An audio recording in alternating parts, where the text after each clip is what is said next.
Good evening, and thank you all for coming here tonight to our redistricting forum on Wednesday, Wednesday, is it December 1st? Okay. I can't believe it's already December. But thank you all for coming here tonight. We were trying to get started as close to 6 o'clock as possible, so we're going to go ahead and get started, even though I do see some people filtering into our room right now. My name is Dr. Justin Levitt with National Demographics, and we are the demographers hired by the City of Costa Mesa to help the city through the 2021 redistricting process. We also have here tonight Brenda Green and Gladys with the City Clerk's Office, and they can also help provide assistance to you tonight if you need. Welcome to everyone and thank you all for coming tonight. To give you an overview of what we're doing tonight, this is really our chance to focus in on doing a training on the different tool options we have available. In addition, we have the maps here to talk about, the ones that were shown at the City Council meeting on November 16th. And we're going to be looking at them as well, including time after the presentation itself to ask questions and get comments and feedback on the different options. For those of you who have not been following the process so far, I just want to provide a very brief overview of what we're doing here tonight as a part of a longer process. Now, every 10 years following the decennial census, the city is required, or not just the city, the state, all agencies that have district elections are required to look at their districts to make sure that they continue to comply with federal and state requirements. Costa Mesa moved to district elections following the approval of Measure EE in November of 2016.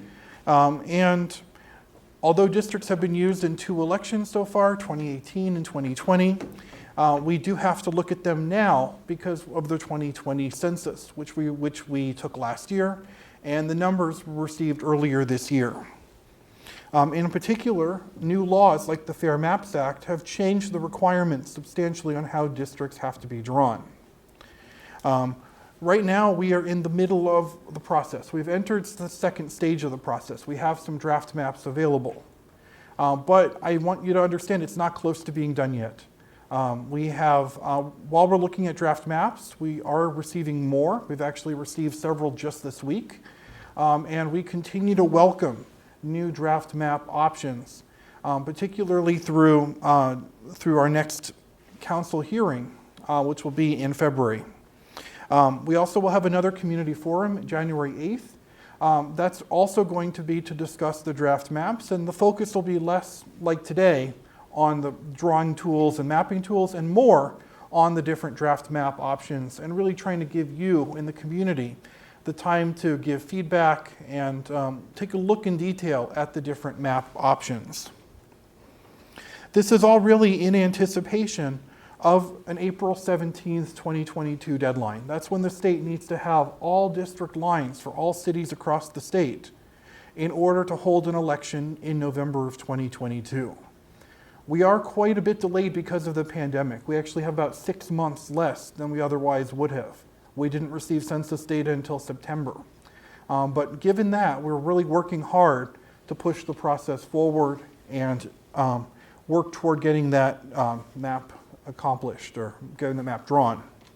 And one of the reasons why we really have to do this, if we look at our current district map, is that we don't meet federal requirements. Districts have to be substantively equal in terms of total population. And right now the current map is at 11.5% deviation. And actually this 11.5 estimate is a bit lower than the true deviation. And we can, happy to explain that in more detail, but one of the areas that was split in the current map can no longer be split on the District 4, District 5 boundary. That would take District 4's population down even further, and that's already our least populated district. Now, in addition to equal population, there are some other rules that we have to follow when we're drawing district maps. And so I'm going through these as a guideline for those of you who are working with the tools, so that you know what principles we have to follow as we draw maps for the city. Not only do we need equal or approximately equal population, and this equal population, by the way, includes everyone. It includes citizens, non-citizens, it includes children, people who are not registered to vote. This is what we needed that census count for.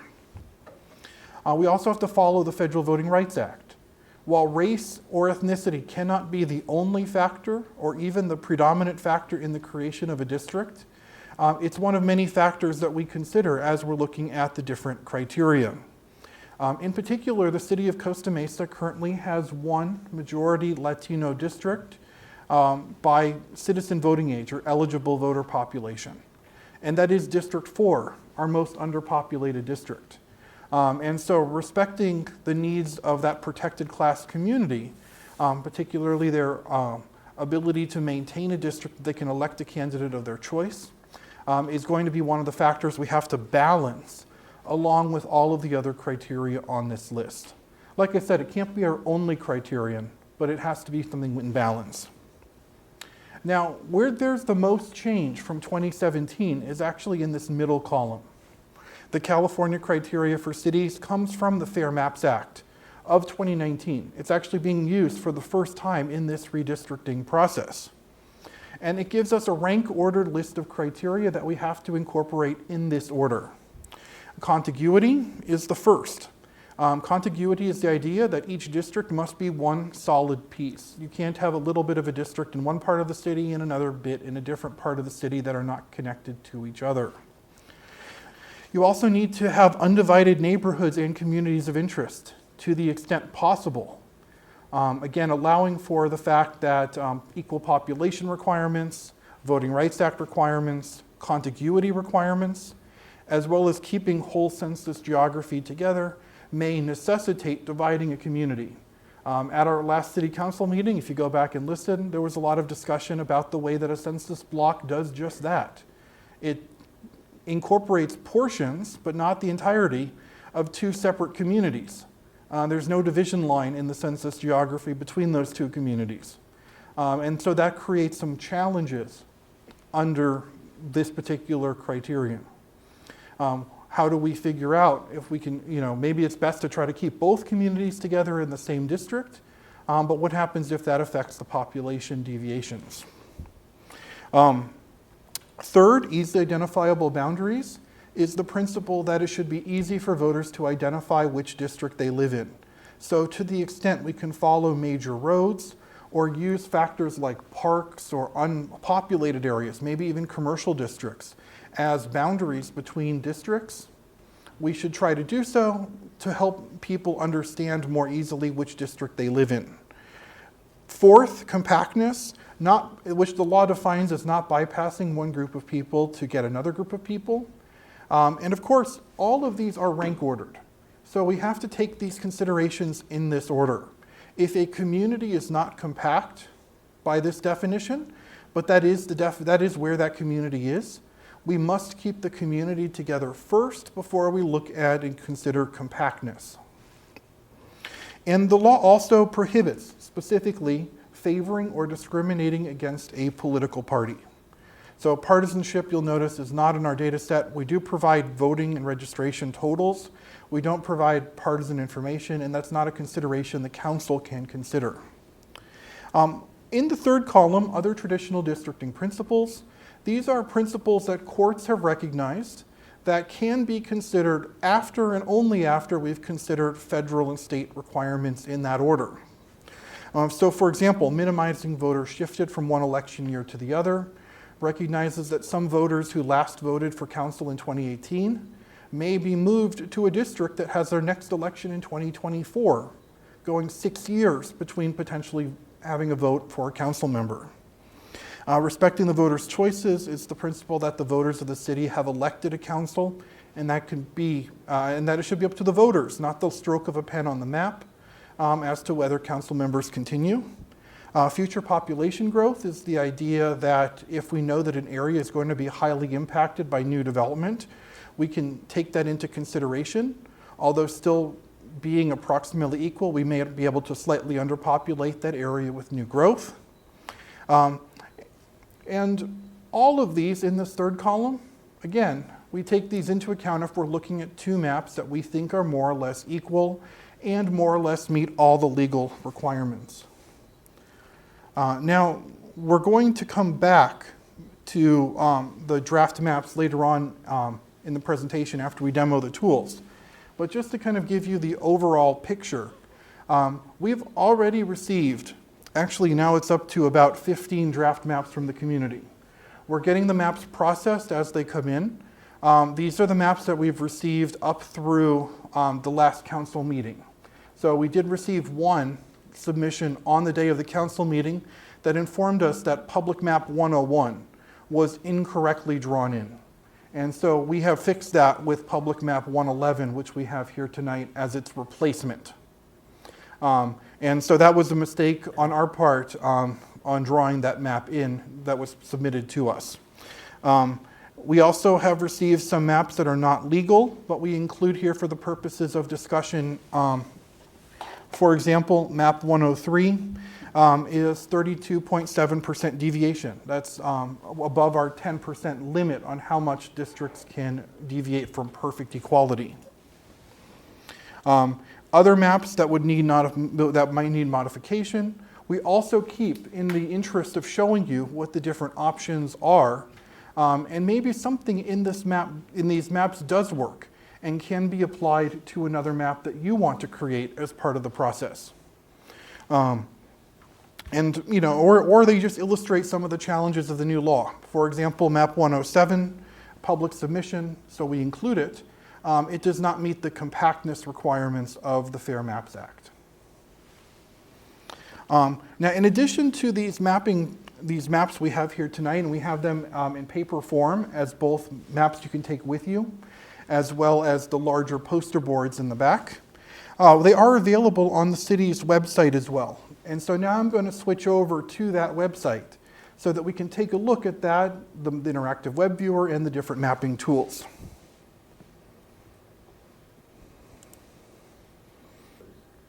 So the question is, can we put demographic information on the map? Each map does have a full demographic spreadsheet that includes all the information following the map.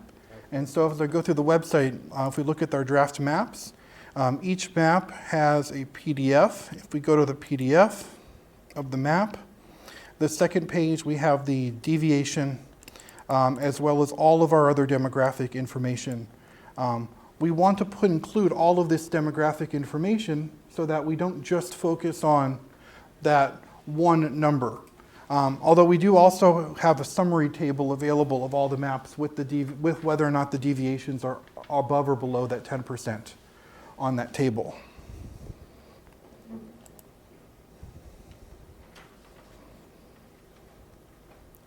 In addition to the maps themselves, one of the other features we have on the website is this interactive review map. This allows you to look at all of the different draft maps that we have so far, and as we add new ones, they'll be added to this as well. I really like this because you can zoom in and see detail, and you can even turn on, a couple of different maps and see how they compare to each other, what areas are moved between, two different map options. You could also turn on and off the current districts. And you can also change the background. So if instead of the streets and buildings, you want to see aerial photography, or you want to see your dark lit streets, you can see different backgrounds that are available on the interactive web viewer as well. As we add new maps to the process, we will be updating the interactive web viewer with the new options as we go along. So while this is not a tool in the same sense of the word as it allows you to draw the map, the interactive web viewer is a really great resource for looking at comparing the maps. And one of the things I should point out is it also lets you search for addresses. So if I wanted to search for where we are now, you can put in an address and it'll zoom to it, and then you can look at different maps and see how your address would appear in different maps. Although I guess this building is generally going to stay in the same district regardless of which map option gets chosen. So on the website, it's really our repository for all that information. I mentioned we have the resources. One of the things we are currently working on is linking to all the different projects from all of our related districts. So the school district, the sanitary. I'll say that of the districts, the school district only just began the process a couple of weeks ago, right before Thanksgiving. And the other districts, the sanitary and the water district, have not started the redistricting process yet. So we have links to the current maps, but we don't have links to their redistricting because it's not underway yet. What I really want to I want to point out, we do have the schedule as well with all of the information about location and the agenda, the reports for each of the meetings. This is also continuously updated as we get links to the audio and video, for example, for different meetings. On our welcome page, we also try to keep this up to date with what the latest availability or information is. So after tonight's workshop, which was now being advertised on the website, we're going to put up the audio, hey, go here to find the audio or video from this meeting. Now, one of the things we want to spend a little more time on tonight is the draw map and all the different options for drawing your own map tonight. Because now we're at a point where all of our tools are available. And so we get to walk through all of the different options. And we really want to emphasize that we want to hear from you, whether you want to draw your own map, whether you simply want to provide feedback or commentary on one or more of the maps. And so please get in touch with us however you want, whether it's a simple email, whether it's coming to a forum and speaking, or leaving comments at a forum, all the way up to drawing your own map. And for those of you who do and come to one of our public meetings, one of the most basic ways to submit your own map is in paper form. We have these one-page 11 by 17 kits in both English and Spanish here today. These have the total population of each of these different areas according to the 2020 census. And so all you need to do is get out a pen and a calculator, or just start coloring in your neighborhood or your community. And if you don't want to draw a whole map, that's fine. Just draw the community or the neighborhood or the district that's important to you. Right on the maps themselves, we've put what the ideal population is. So each district must be close to 18,690 residents. We've also included, how you can turn it in. Although I'll say for people who use these paper maps, the most frequent way we're getting them now is for somebody to take a picture with them on their cell phone and just email that picture in. We also have information if you want to leave your contact information. If you do leave your contact information on here when you submit your map, it lets us get in touch with you if we have any questions or issues drawing your map in. So that's really the most fundamental, basic way to draw a map. And I would say that it's actually a very easy and straightforward way to do that. But for those of you who want more advanced options, we have a version of the map, for example, that links to an Excel spreadsheet. So let me open that up. Where instead of populations, we have numbers. We have numbered all of the different areas of the city, starting with 1 all the way down to 124 down at the bottom of the city. And each of these, we have the population and information about in this Excel spreadsheet. Let me just enable editing here. And so all you do is you go to the PDF, you look for the number, area 1, for example, north of the 405 freeway, and we assign that to a district between 1 and 6. So let's just assign a couple of these.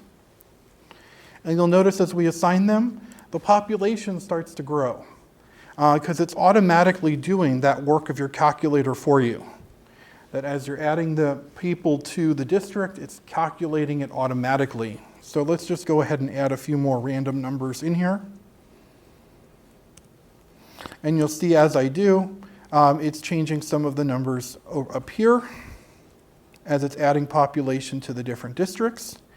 On our third tab here, you can see that it will calculate all of this information, give you some summary information about the districts you've created. When you're done with assigning all of your population units, all you can have to do is leave some comments about why you think the map makes sense. And then you can just email this spreadsheet, again, to the city. And our email address is both on this first tab called Instructions, or you can find it on the website. So this is one of the most straightforward ways of doing it. No amount of high tech is needed, but maybe you're interested in a more browser, web-based approach. Well, we have two new options, and these are kind of options I'm going to walk you through step by step on how to use both of these tools that are both web-based. So you will need a modern browser to access these, but once you do, you can use either Dave's redistricting tool or Caliper's Maptitude Redistricting Online. Now let's walk through Dave's redistricting first. It's my preferred tool actually for using if you're just trying to sit around and you want to play with things, because it's more straightforward to use. The technical burden is less. Essentially, it'll give you the option on the website to start with a blank map of the city or start with the current council districts. Click on the map you prefer. Let's just start with the current council districts. And you'll see that it, as it loads, creates a map of the current council districts. Now, right now, we can't modify this map, but this is our starting point. What we need to do is to create an account on Dave's Redistricting on this website. To create an account, you go, you can go home to the login page, and it'll give you the option to either log in or to create the account. Once you have created this account, and like I have already here, when you see this map, in addition to view only, it'll have this little paintbrush. When you click the paintbrush, you can make an editable copy of the map that will appear automatically in your My Maps list. Now, it'll take a few seconds for it to load to confirm that it copies, but it should show up here. And once it shows up, we can double click to open it, and it takes you right to the map that you can edit. I like to add in the background map first things first, just to put on the streets. You can also add in things like labeling the districts if you want, labeling the precincts with their population, or if you want to see what those population numbers are by precincts. You have a lot of choice in what you do here. Once you've done that, you can go in and start editing. To edit a map in Dave's redistricting tool, you just select the paintbrush and you select the kind of level you want to move. So precincts, blocks, do you want to move it by the whole city into one district? Let's just move precincts first and foremost. And let's see, District 4 needs population, so I want to add in a precinct to District 4. All I have to do, make sure that's selected, and then I click on the precinct and it automatically reassigns it to that district. That population has changed, and so has this deviation. Now here it only gives you the deviation by number, but if you hit the Statistics tab, it gives you the percentage deviation for each of your districts. So we can see that our current district deviation is 10.33%. It's still above that 10% requirement. So we need to make some further adjustments. Well, now I want to go in and edit by block. So instead of precinct, I'm going to select block, and then I'm going to hit the precinct that I want to divide into blocks. And in a second, it'll be subdivided into different census blocks and allow me to move individual census blocks around. When I'm done with editing that, all I need to do is select another district or select another precinct to collapse that precinct back in, and create new blocks in the new precinct that I've selected. And so this is a great way to really move, small block units. You don't have to worry about having the whole map divided into blocks at the same time. You can just create, one precinct. You can just divide one precinct at a time. And as you go, you'll see the population numbers adjust. And you can keep going back to the statistics tab to look at that deviation and see how things have changed. It also gives you the citizen voting age population for the different districts as well. So it can tell you that we have one district that's at 56.5% Latino CVAP, or citizen voting age population. When you are done with the map, and you've made all the changes you want to do, and you're ready to submit it, all you do is go back, just go right back here to the list of maps, select the little checkbox next to it, and share. When you share it, it'll give you this URL. You copy this URL and email it to the city. Once it's been emailed to the city, we can go in to your URL that's been shared and see your district lines and draw that map in. Now, the advantage of doing it this way is that we know who submitted it as well, because you've sent an email to the city. So if we have any trouble opening it, we can contact you. If we have any trouble viewing it, we can contact you. Now, what happens if you want to do more than one? Like maybe you're playing around with things, you want to create a copy of a copy? Well, hey, you can do that as well. If you check to duplicate. If you hit duplicate, what it does is it creates a copy of that map. And you can rename them so that you can tell them apart, like, my map number 1, my map number 2. But we had a question about this the other day, and I want to make sure it's very clear. You can create copies of your own map. You can create more than one copy of the city's current draft map, or of a blank template to start with. And you'll do all of this in your My Maps list over here. So Dave's redistricting, very, very powerful. I think it's actually, once you get into it, it's really simple to use, because it's just dragging your mouse across and coloring things in to one of the 6 colors. But let's say you want even more power than that. What happens if you want to become a real power user and use the same software that we use as your demographers to draw maps? Well, that's what Maptitude Online Redistricting is for.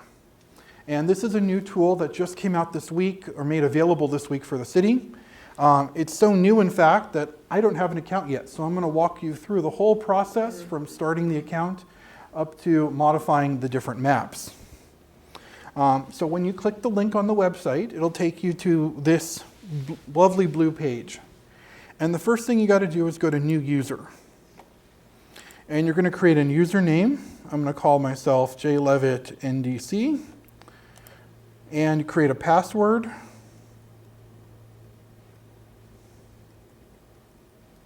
And you're putting your user email address. I'm just going to use my my NDC research account. Once your account has been activated, let me just go in here and activate our account. There we go. Once our account has been activated, you can then put it in, jlevittndc, and the password, log in. And you will see that you have no plans, because you need to create a new plan. And you can start with your existing districts. Let me create. We're going to call this test number 1. Hit OK. And it's going to generate a copy of the current 6-district map for you. Now we've got to figure out how to use this. Well, fortunately, the first thing that pops up is a quick use guide. So it gives you 5 quick step-by-step instructions on how to use this. So if you forget, how to do this, you don't want to watch the whole video, the user guide on the side gives you a lot of information about how to use the tool. Once you're ready, we can, once you're finished with this, you can go into the map and start working. Okay, let me get. To create a new district, your target district is the one you're trying to move things into. So let's say we want to move population into District 4. We can also pick a source if we want. Let's say I want to only move population from District 5 into District 4. And then I can either pick an individual census block, or I can draw a circle and pick all the blocks that touch that circle, or create a freehand shape, a polygon, and move all of the blocks that are in or touching that polygon into this area. Now you'll notice that it's red. It's not that, the district lines haven't changed, but some are now highlighted red. That's the area that you are going to move. You haven't moved it yet. That's the next step. But this is the area that the program thinks you want to move, in this case, from District 5 into District 4. If that's right, all you do is hit this check mark, check for yes, and it will move that population for you. If you selected an area and you later said, whoops, I didn't mean to do that, just hit the little X and it will clear that selection. And you can start over moving blocks or areas from one district to another. Let's say you make a mistake. You didn't mean to move all of that population in, you want to go back. Fortunately, right here, there's a little undo button. Hit the undo button, and it'll undo moving that population from District 5 into District 4. But notice, it's still colored in red, so it's still selected. So maybe you hit undo, and that's because you want to remove a few blocks. Well, to remove a block from being selected without clearing your whole selection, just hit the Control key and touch the block you want to remove. Control and touch, you remove that block, it's no longer selected anymore. And now maybe you're happy with your selection, you can hit that check mark and move just that area that you've now created or designated. As you go, as you work, you'll notice that this window here, pending changes, tells you what you're moving.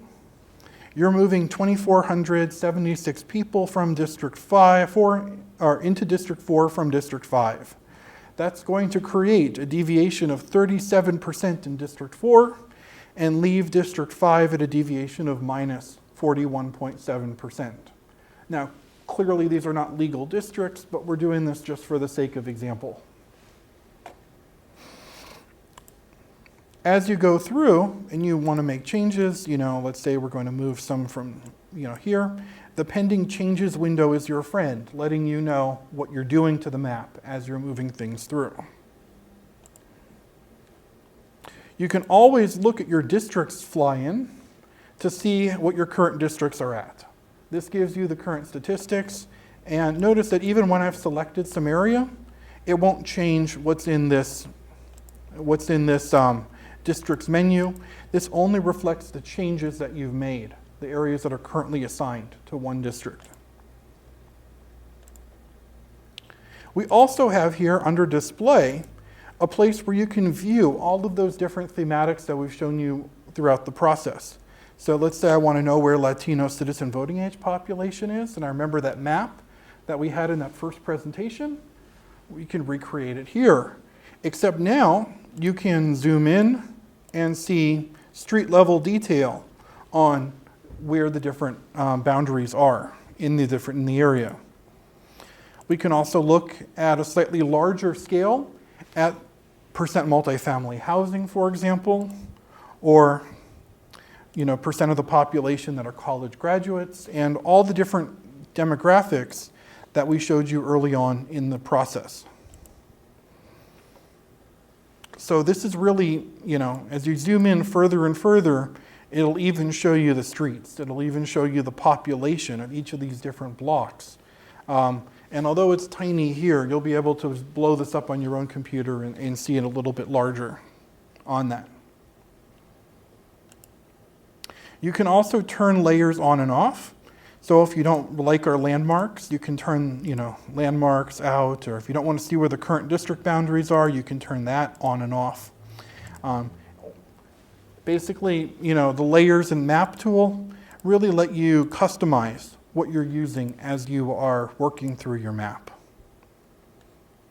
As you're going through, you can also find unassigned and non-contiguous districts. So that's a little bit of a check that this particular program provides to help you get a sense of if you're missing assignments or have not properly closed a district. Once you're done, you just go into the Share Plan menu. And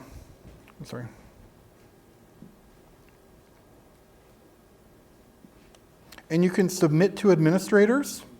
It'll give you a little bit warning if your districts are not population balanced or if you're missing something. But let's say it's intentional, like it is here, and you want to submit it this way.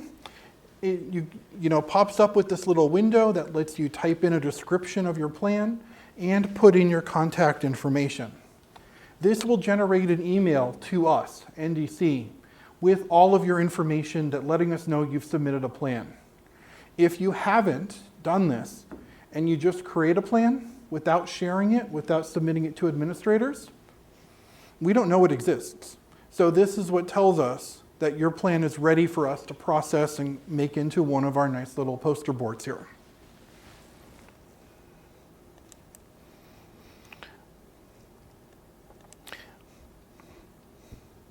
You can also email it as a shapefile. So if you're in that share plan and you go to email plan, you can also email this to us this way.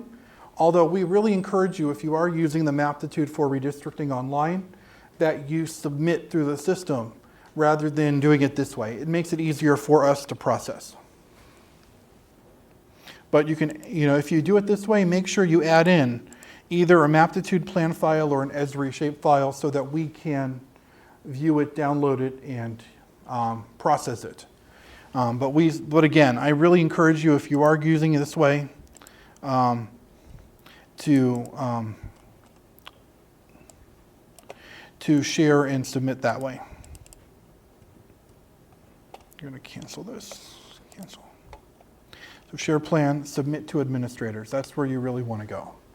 Now, what happens if you need more technical support on this or any of the tools? Well, on the Draw Map webpage, we do have some links to, for example, how-to guides that walk you step by step through the process of registering and creating an account and manipulating the map.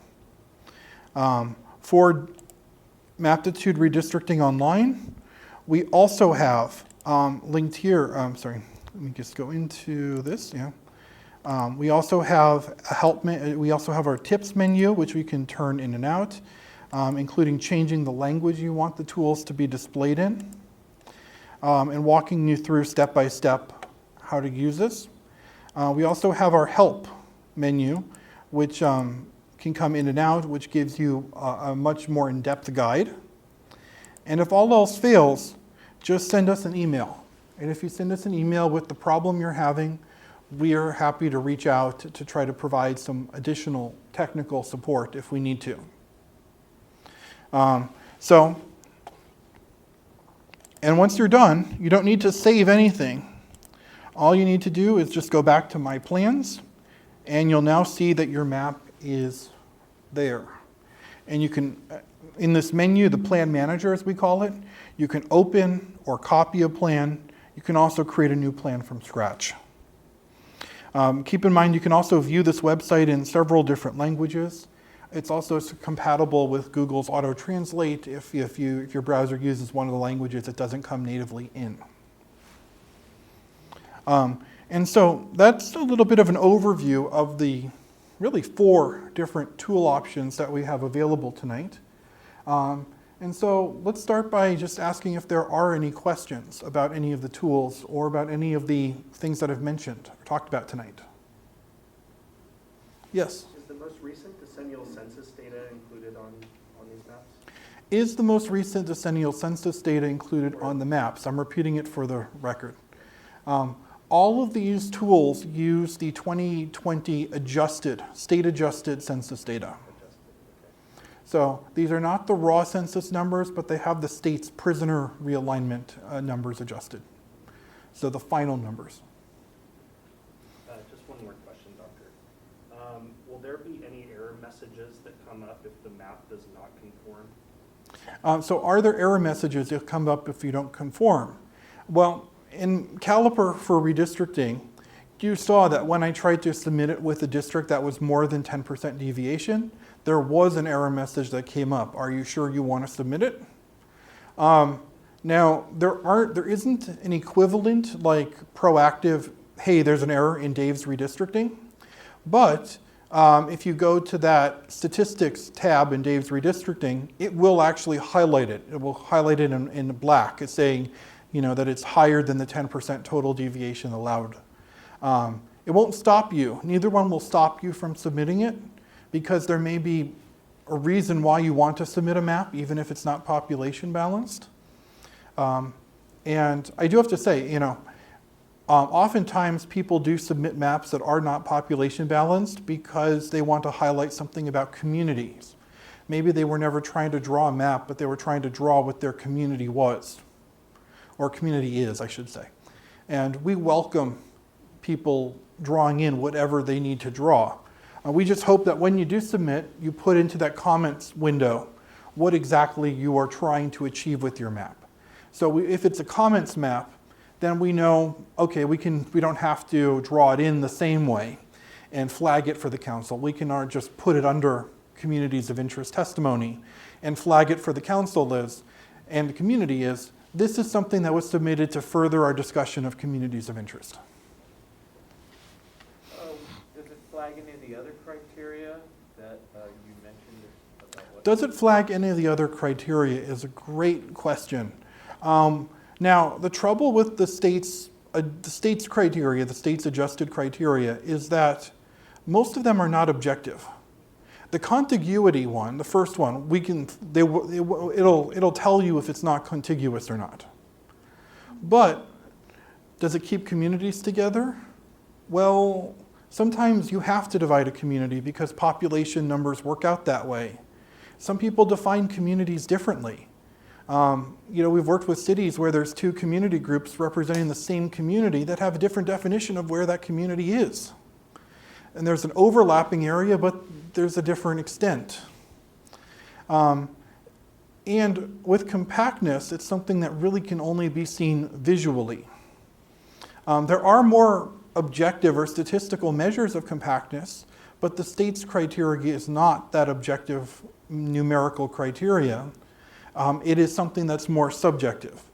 And so we have to process all of the maps that we receive and try to raise those kinds of flags for the council. That's part of why we still need a demographer in this process to say, we looked at this map and we think that it doesn't really meet the standard of compactness that the state requires. A lot of the criteria like that are more subjective, and they require more analysis than just what a computer program is able to provide. So I hope that answers your question. Do you have any questions? So is there a map that has the current districts? Is there a map with the current districts? We have printed ones available tonight and on the city's website, including the redistricting website. I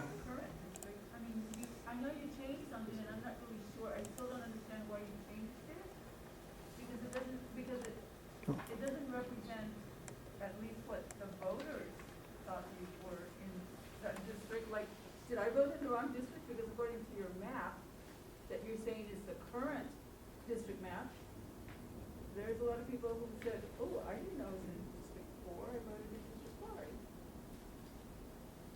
So that was my question is, do we have a map that shows correctly the current districts that we have? The map that we do have here tonight, and that is linked to on the redistricting website, is the current district map that is being used. If you have a specific question about that, we're going to break here in a second, and I'm happy to talk to you about that individually. And in fact, so now we're going to take a little bit of a break, where we're going to you have a chance to play around with some of the tools, where you have a chance to look at some of the maps we have here, either paper copy or the posters. To those of you who are watching, thank you all for staying with us. Please feel free to email us, redistricting@costamesaca.gov. We look forward to your participation and hope to see you either in January or February at our upcoming hearings. Thank you very much for listening.